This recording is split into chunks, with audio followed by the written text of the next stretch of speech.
shut up, you listen to my monkey mouth.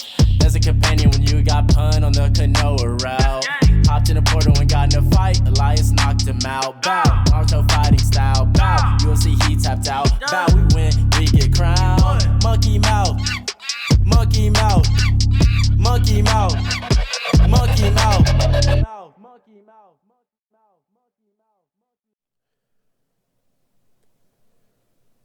What up, Armchair Army? Welcome back to another iteration of Armchair Mixed Martial Arts. On this episode, we're going to be previewing UFC 282, as well as going over the fight cards that happened between 281 and 282. And we might also talk about some random shit going on around the mixed martial arts world. You know how we do. But, not to bullshit for too long right off the top. There were two fight cards between 281 and where we're at now. The UFC Fight Night, which was supposed to be headlined by Derek Lewis and Sergey Spivak, which wound up getting canned. I believe it was Derek Lewis wound up coming out of there with a injury right before the fight. And they wound up having to cancel the fight, so that's how that cookie crumbles sometimes. You know, that's how it goes. But they wound up moving the co-main event up into the position of the main event, where they had Kennedy Njoku fight Ion Cutelaba. And Kennedy Njoku got it done with a TKO in the first round, 1 minute into the second round. One of my gripes with him coming into this fight is that he doesn't seem to really have that finishing instinct, not like really, really aggressive in there, but I believe that's 2 finishes in a row for him, so maybe he's turned a corner, or maybe I just didn't know what the fuck I was looking at, one of the two. Either way, I thought he was going to win the fight, and so good for him. Waldo Cortez Acosta remained undefeated at the heavyweight division. Big Dominican baseball player, big overhand right hands, know what I'm talking about. And we ain't gotta go too far off into that fight card. No one's here to listen about the reviews of the old fight nights. Everybody's here to hear the preview of the numbered UFC event. So I'll just keep it moving. The next fight night was Stephen Wonderboy Thompson versus Kevin Holland, and they wound up calling it between the 4th and the 5th round. I'm not sure if it was due to injury or due to Kevin's corner just calling it in the corner or what, but I know that Kevin Holland wound up suffering a broken right hand, which is his dominant hand, in the first round. And so the rest of the fight was kind of a wash, right? The first round, it seemed like Kevin Holland was winning the round, right? I thought that Kevin Holland won the first round. And then the rest of the fight, obviously, he was a little compromised. And, whenever you're trying to stand and kickbox against an undefeated kickboxer with a broken hand, right, it's just a bad recipe. And I saw where Stephen Thompson was saying that him and Kevin Holland had reached like a handshake gentleman's agreement that they weren't going to do any grappling in the fight. And, as fun as that is, man, I don't know if that's necessarily in Kevin Holland's best interest, right? At the end of the day, your job's to win the fights.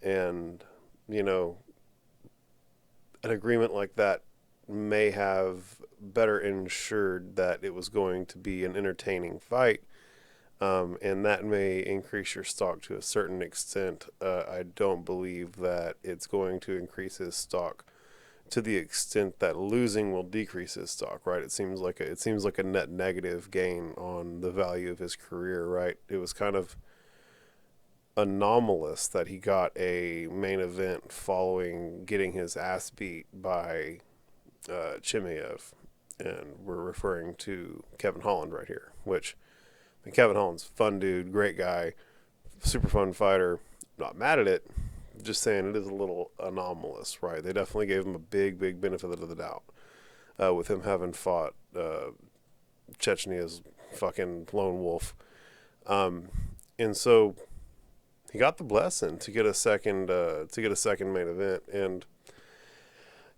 didn't quite go his way. He is a Gracie black. I think he's a Renzo Gracie black belt, and so you'd think he'd have a really significant advantage if the fight were to go there between him and Thompson. So, and I mean, he even went down there one time, and Kevin Holland got up. He honored the handshake agreement for real, for real. And so, I just wish I could have seen Kevin Holland maybe, put Thompson in a compromised position on the ground and get the win. I'm a big Kevin Holland fan. I was pulling for Kevin Holland. That being said, I do reckon I picked Stephen Thompson on this one, but didn't make the pick officially somewhere. I know I definitely said it while bullshitting with my brother a few days before the fight. If you're just gonna try and kickbox with Wonderboy Thompson, you're gonna get outclassed, and I don't know. I just kind of had the impression that that's what Kevin Holland was going to do, and my gut was right. And I don't think this is necessarily bad for Kevin Holland's stock in the grand scheme of things, right? Like, he's not in the top 15, I don't believe, and he just went and fought the number 6 guy. And it was, what the commentary team was referring to as a potential fight of the year candidate. So, great fight, super entertaining, gave the number 6 guy in the world everything he could handle. And so, I'm certain he could fight anybody between 6 and 15. And it would be a fantastic fight for Kevin Holland. So, the train isn't stopping. I just wish that he wasn't doing things like handshake agreements to not take the fight to places where he has the advantage. But he's a professional fighter, not me. So maybe I should shut the fuck up. But the co-main event was Ryan Barberena and Rafael dos Anjos. And I picked this one super wrong. I thought that Ryan Barberena was going to be able to put the pressure on RDA's old ass and melt him over the course of 3 rounds, but the exact opposite happened, right? Rafael dos Anjos was the one who was walking forward the entire time. He was the one who was pressing Barberena up against the cage the whole time. He was the one getting the takedowns, winning the clinch exchanges, winning the grappling exchanges, having all the positions on the ground. I mean, it was a pretty lopsided victory for Rafael dos Anjos. If I'm being really honest, I picked this one pretty egregiously wrong. RDA is 38 years old out here doing this to boys. So, the guy is a timeless wonder. More power to him. Maybe it's the mustache, power in the mustache. I believe he's growing a mustache out these days. And so, picked that one super wrong. Matthias Nicolau got a second round TKO over Matthew Christopher Schnell, which was a lot of fun. But before I even go off into this next fight, I want to talk about 2 other fights, because this next one I'm gonna gush for a while. So let's talk about the Roman Dolidze versus Jack Hermanson fight. Roman Dolidze got Jack Hermanson in like the weirdest position ever. I'm certain that all week MMA gyms have been practicing this position. They went to the ground, and Roman wound up getting his back, and he put him in like a calf slicer position while he had his back. Jack Hermanson was on top of him, but Roman had his back, and he put him in this calf slicer type of position, and Jack seemed to roll to try and get away from it, but at that point, Dolidze had his leg bent in the figure 4, or in the calf slicer position, with it crossed, kind of figure 4 with his legs. So he had 2 legs controlling one leg, and it was in like a calf slicer position. And so Jack was really left with one free leg to try and wiggle out of this position, and he was on top of him controlling his hips. It was impossible, and he just hit him on the side of the head repeatedly until the ref stopped the fight. But the point is that it was a really neat position. It was a really, really creative position. I don't know if it's something he trains or if he just went with the flow and is just that dude.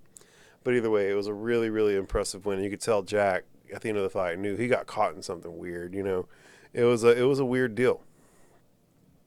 But Eric Anders, your boy, wound up. He's an old football player, so I'm into. I always root for the former football guys. But Eric Anders got himself a TKO finish over Kyle Dawkins, which Kyle's brother, Chris Dawkins, is fighting this weekend, if I'm not mistaken. So Hopefully, Chris fares better than Kyle. But yeah, Eric Anders back in the win column with an impressive knockout. Probably one of the most impressive wins of his career, especially since he's been in the UFC. So really happy for Eric Anders. We're gonna see what happens next for him. Philip Rowe missed weight, legal cheating. Uncle Chael calls it legal cheating. You look at the numbers, and the guys who miss weight and come in heavy win a bunch. So he just looked way too big in there, way taller, way longer. His punches landed with significantly more impact and to greater effect than Nico Price's. And I'm a big Nico Price fan, but he was just physically outmatched by a bigger human being is really like the simplest way that you can put it in that one. And let's see, is there anything on the prelims I want to talk about? Angela Hill, my girl, one of the only American-born black women in the UFC, getting it done. Go her. Clay Guida got a win against Scott Holtzman. How that guy's still winning, I don't know. Michael Johnson got a win over Mark DeCasey. Good on Michael Johnson. Jonathan Pierce beat Darren Elkins. Darren Elkins looked like he got shot in the face. It was disgusting. The damage always out here. Dan Murgliata was so shocked by the injury that he even fucked up with his refereeing. If I'm not mistaken, according to the broadcast team, he fucked up. Because they were on the ground and Darren was on his back in a compromised position, and he was getting just the shit beat out of him, and he got this huge cut on the side of his face, and it was just leaking blood. And Dan, I think for sure, thought that the doctor was going to stop the fight, and so he pulled Darren out and had the doctor look at it, and the doctor was like, no, he's good. And Dan was like, really? Sure, all right, y'all go back to fighting, and just let them go back to fighting while they were standing up, when in reality, I believe that they were supposed to have put them back into the position on the ground where they were, because ultimately, pulling them out of that position and putting them back on the feet negatively affected the fighter who was on top. And that was to no fault of their own, right? I don't think that they're supposed to be getting negatively affected like that. Get in a position that they work so hard for to get taken away because of a cut. You know what I'm saying? Actually, that's the opposite. So, that was a little bit of a gaffe there, but I mean, hell, if that's the biggest problem we have on a whole night of fights, we're doing great, boys and girls. And now to the numbered UFC event, the namesake of today's event. UFC 282 is being headlined by Jan Blachowicz versus Magomed Ankalaev for the undisputed light heavyweight championship, the vacant undisputed light heavyweight championship. Yuri had to drop out of the fight. Apparently, he's had some just grisly shoulder injury that's going to have him out for at least a year. And so they stripped him, right? You can't be out for a solid 365 days guaranteedly and expect to continue to hold the belt. That's going to hold the entire promotion up. Now, I believe they did offer Glover the fight against Magomed Ankalaev. I believe, yeah, because he had already beaten Jan. I ain't sure. I know that they called up Glover and was like, hey, you still want to fight? And he was like, nah, I'm cool with either of those guys. Let them go for it. And so that's what we're getting. We're getting Jan Blachowicz versus Magomed Ankalaev for the undisputed, recently vacated light heavyweight belt in the UFC, the promotion. And, it's going to be an interesting fight. It's just really hard to pick against Magomed Ankalaev. Let's be really honest. I have all the respect in the world for Jan, but Magomed's coming into this a betting favorite for a reason, right? He's one of those Dagestani guys who's got, I don't know if he's from Dagestan or not, but I know he's Russian, and I know he's got the really, really good wrestling, and I know he's got the ability to mechanically execute a complex game plan, right? He's going to go in there and do exactly what he needs to do, the way he needs to do it in order to get the win against Jan Blachowicz. If I had to guess, I would say anytime after the third round, Magomed gets him down, gets on top of him, ground and pounds, finds a submission. If I had to pick it, a submission somewhere in the 4th or 5th for Magomed. But if it went Jan Blachowicz' way, I wouldn't be shocked. It's not like it's some, lopsided matchup. That's just the way I see it going. And Vegas sees it going that way too. And I think that both I and Vegas see it the same way for a reason. So we're going to see how that fight goes. The real is that my heart is pulling for Jan Blachowicz. I like Jan. We've seen a bunch of promotional material about Jan. I've seen a bunch of interviews with Jan. Dude seems really dope. And so, I'm pulling for him. But if it's my money on the line, we're betting on Kalaev, dog. Then the co-main, we've got Paddy Pimblett and Jared Gordon. Now, this is a real fight. Which, granted, every fight's a real fight, right? They hit ding, ding, and you got to go in there and fight against another human being who's trying to hurt you. But this is a fight where if Paddy isn't firing on all cylinders, Jared Gordon could absolutely come in and get this win and steal that thunder. Jared Gordon is no scrub. He's been around for a while. But I'm going to go Paddy on the fight. If I'm picking it, I think Paddy's going to win. Paddy's a kind of unique guy. I know that Jared Gordon kind of fancies himself a grappler, but in the UFC historically, we've seen more striking out of him. But Paddy Pimblett's ground game is out of this world, and on account of that, he's able to be more aggressive in the stand-up, right? Like, what are you going to do? Take Paddy Pimblett down and get strangled? No, you're not going to do that. And so he doesn't really need to worry about the single leg so much. He can leave that lead leg dangling out there. He can step in really violently, because what are you going to do? Dip under his overhand right and take him down? Guess what? You just won the fight for Paddy Pimblett. So, he's got some weird advantages where his striking can be more effective on account of how effective his grappling is. And so, I got to pick Paddy, dog. I'm gonna be picking Paddy. Y'all can go ahead and guarantee. If y'all know Paddy's going to be on a fight card, Pun's picking Paddy. Let me see. We got, Alex Morono versus Santiago Ponzinibbio. So, good on both these guys. This was supposed to be Robbie Lawler versus Ponzinibbio Santiago, but he dropped out due to injury, if I'm not mistaken. And so this one's a tough one for me to pick, right? I'm a big Alex Morono fan. I believe he's training out of Dallas with Saif Saud and all them, and I tend to really like to roll with those guys. I am a big believer in Saif as a coach and that gym as an incubator for talent. And, Alex has had some really good performances, some gritty performances where he's had to get through some really tough experiences in order to get that win. And I know he's willing to follow a game plan, listen to his coach. But I do believe Santiago Ponzinibbio is the probably more experienced UFC fighter, and he probably has the boxing advantage, so it's going to be up to Alex to push Ponzinibbio up against the cage, make it nasty, get some dirty boxing in, and make it a scrap. That's what it's going to have to be. So my heart's going Alex, my brain's going Santiago. It's my money on the line. I'm probably picking Santiago. Next, we've got Darren Till versus Dricus du Plessis. And, the UFC ain't doing no favors for our boy Darren Till, because Dricus is a fucking savage. I've seen him fight a couple times now, and this ain't somebody who you want to be locked in that octagon with.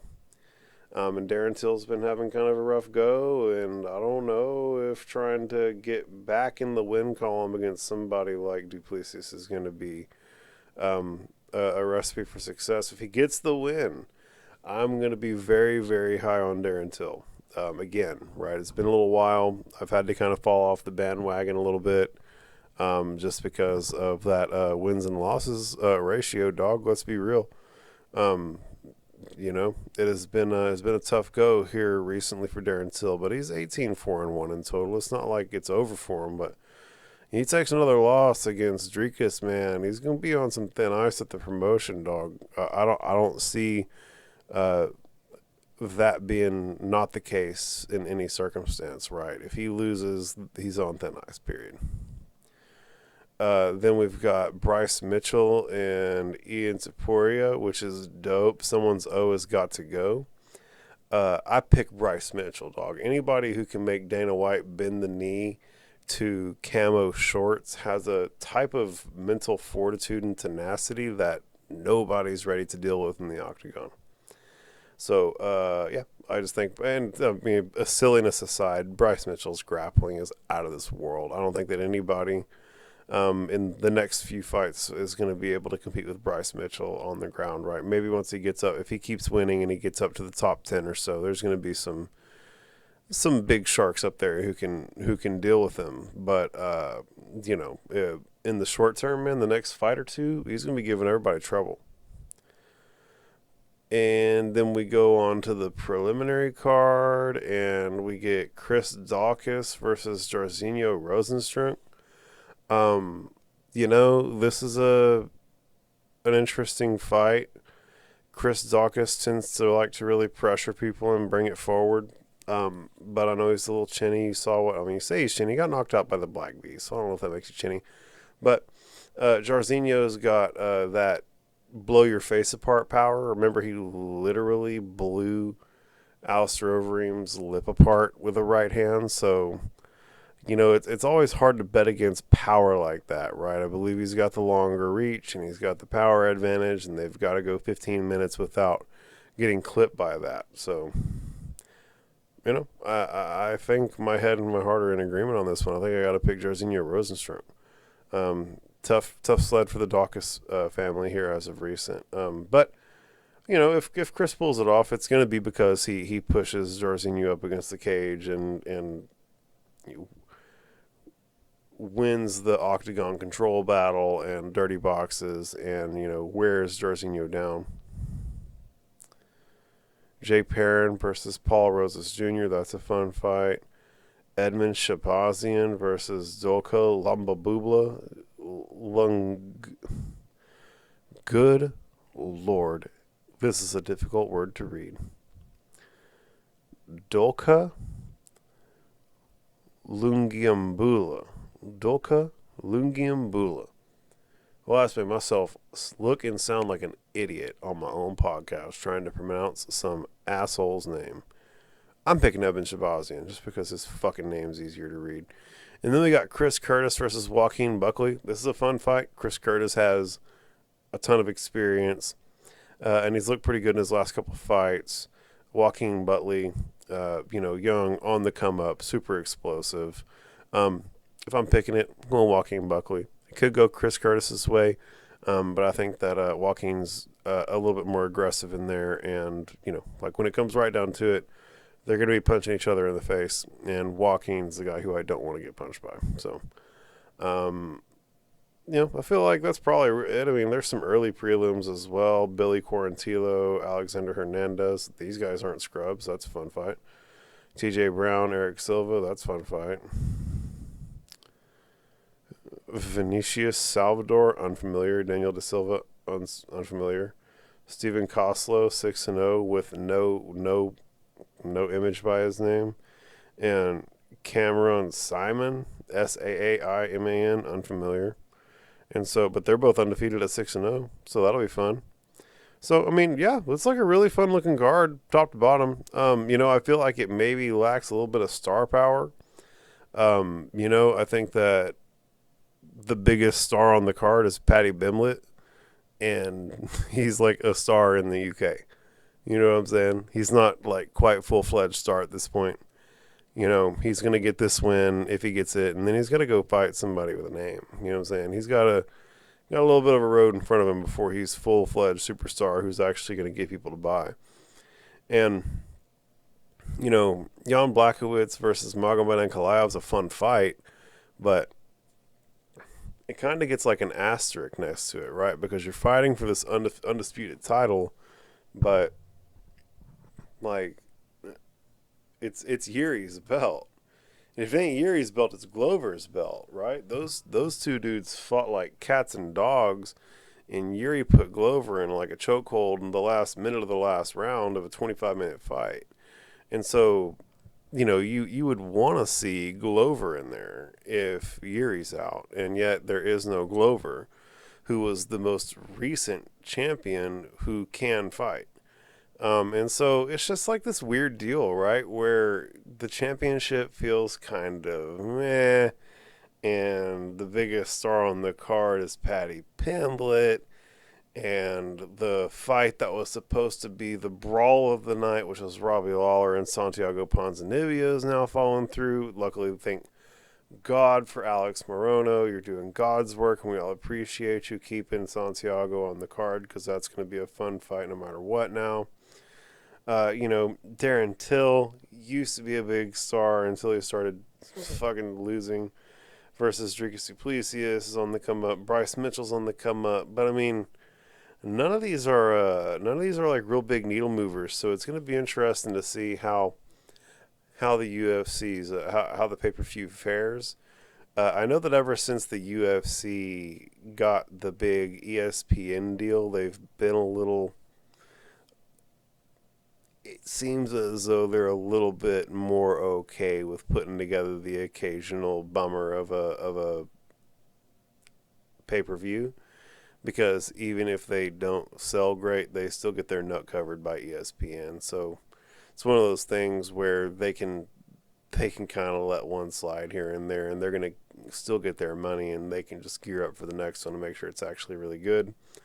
So I don't know exactly what the thought process or the decision-making process is over there, but I know that if I'm speaking really frankly, this UFC 282 is kind of missing a little bit of that it factor that would make me want to buy it, right? I'm going to begrudgingly purchase this one so that we can do a mixed martial arts podcast.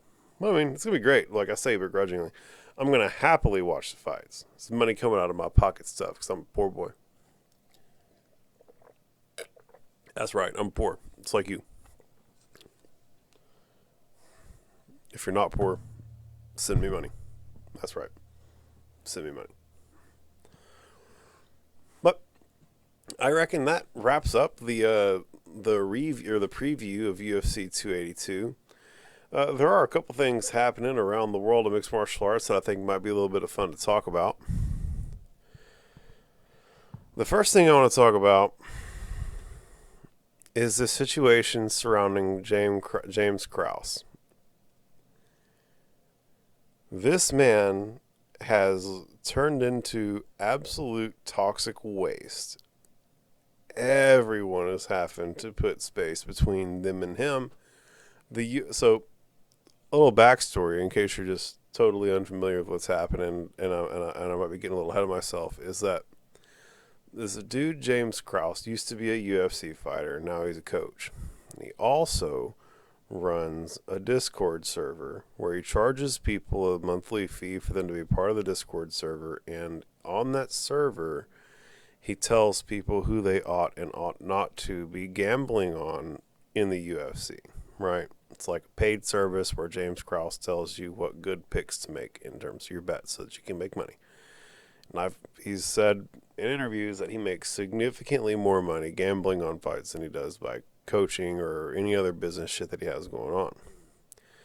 Now, the UFC has a fucking policy where you can't gamble on this shit if you're part of the team or you're the fighter yourself or any of that shit. So it seemed blatantly like not chill, right? And I think it was a recent development, right, where they just now maybe came out and said officially that no one can gamble on this stuff anymore. But before, one of his fighters is Derek Minner, and there's some weirdness about Derek Minner having not disclosed a leg injury, and that adversely affecting the gambling lines, and the investigative authorities in this stuff saw some suspicious gambling activity leading up to the Minner fight, and it basically seems as though Minner may have thrown the fight for the sake of James Krause and them having the inside line on getting the bets in. And so, I don't know. I wasn't in the room, but I know that at this point, the UFC has literally come out and said that uh, no one can work with James Krause anymore. If you go to James Krause's gym to train, you can now no longer participate in UFC events type shit. Like, if you fuck with James Krause, the UFC don't fuck with you, which is wild. And I mean, I believe that Ontario and one other big province in Canada have banned gambling on UFC entirely. And so this is the UFC's money. You know what I'm saying? And so this dude, James Krause, has literally caused international repercussions um, in terms of the way nations and provinces are allowing their citizens to gamble on the UFC. So, homie fucked around, went to the well one too many times, or uh, the word got out and someone with too much money heard about it.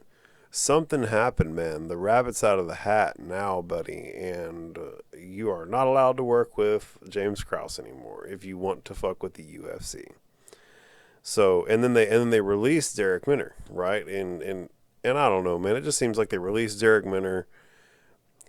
There's chatter about him not having disclosed the leg injury and it affecting the betting lines.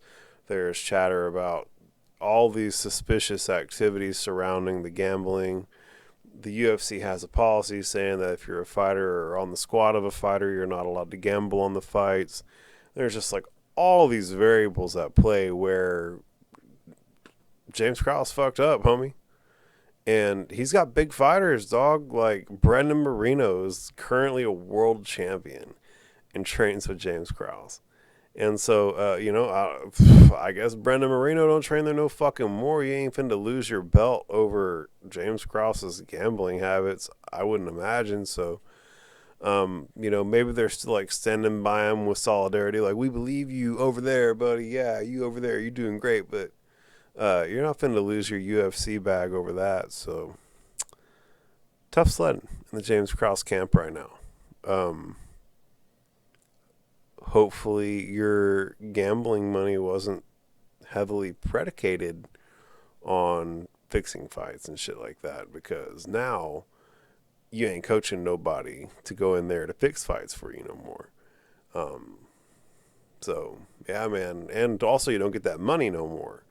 And your gym's revenue is going to suffer and all kinds of shit. Certainly you're losing sponsors left and right on silly shit. And so, yeah, man, double down on that gambling shit, but I reckon now he's also shut down the Discord server.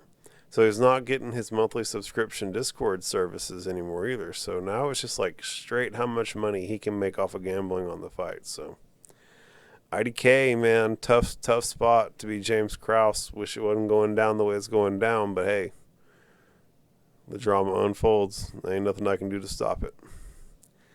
Other fight stuff that's happened is Tyson Fury had his fight over the weekend. He fought Derek Chisora, and he wound up getting a 10th round TKO. It was a beatdown. The guy's fucking GOAT status. Dude really didn't stand much of a chance. The ref stepped in and mercifully ended it. At the end of the fight, Anthony Joshua got called out, right? Tyson Fury's been wanting the Anthony Joshua fight for forever. Although, I don't know, does Anthony Joshua even have any belts anymore? Is that guy even still like great? Like, what is even going on over there with that guy? So, I don't know if they're ever gonna get that done. It might be they're fucking both Tyrannosaurus where they're able to fight. It might be like a Manny Pacquiao Floyd Mayweather type of situation that winds up playing out. Usyk wound up getting in the ring though and causing some drama, so that creates some extra buzz around a potential Fury and Usyk fight. And Usyk, I think, I believe Usyk just beat the brakes off Anthony Joshua, right? So it's like you want Anthony Joshua, but there's a guy out there who's beating Anthony Joshua's ass who wants that fight. So I don't know. You got to strike the iron while it's hot, and I don't believe the iron is as hot as it needs to be in the Anthony Joshua fire in order for y'all to strike. A couple new fights coming up. Aljamain Sterling versus Henry Cejudo is evidently going to be happening in March. It seems as though, based on what I read, that Aljamain Sterling and Henry Cejudo have both effectively preliminarily agreed to a fight, and the UFC's cool with it. Now the UFC is just getting them the contracts, and it's all getting hashed out, but it's looking like they're going to make that happen. It'd be a fun fight. I think I'd probably prefer to see Aljamain versus Suga, right? Suga's actually been fighting, whereas Cejudo's just been like on the sideline talking shit. And I think that there's some ambiguity as that relates to Triple C's timelines and how long he continues to fight, right? Like, how lame would it be if he came in, won the belt, and then was like, all right, I'm cool on this again, peace, right? So he could come in, rack some shit for the UFC, make it suck, and then bounce. So we'll see how it pans out. If I'm being really honest, I don't really have a big horse in that race. I feel like Cejudo probably has the advantage wrestling. I feel like Aljo probably has the advantage standing. We'll see how something like that goes when it gets here. John Jones and Francis Ngannou is set for UFC 285, and John Jones is the betting favorite. Go figure. The dude's a fucking animal. I would gamble on John Jones. But it's 285. I believe March 4th is the date, so it's coming pretty quick, ladies and gentlemen. And then now that Nate Diaz is effectively officially out of his contract, Jake Paul's calling for that fight. Go fucking figure.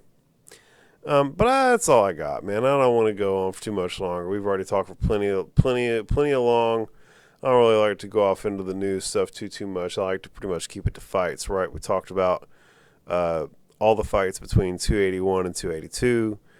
In a review style, we previewed 282. We talked about Tyson Fury and Derek and his fight, him calling out Anthony Joshua and the drama with Usyk, the whole crazy ordeal playing out with James Krause and Derek Minner, and them gambling on fights and potentially fixing them, and the UFC banning anybody from working with them ever again. Aljamain versus Cejudo coming up in March. John Jones versus Ngannou coming up in March. Jake Paul and Nate Diaz coming up some point on the horizon eventually. Maybe. Who knows? But at that point, I have effectively broken down a quick review of my entire UFC 282 preview. And I think we can call it, right? If I missed anything, I'm certain you guys will let me know in the comments. I appreciate everybody for tuning in. Armchair Army, you guys are the best. Thank y'all so much for tuning in. Peace out. Gang, gang. Monkey mouth, monkey mouth, monkey mouth, monkey mouth.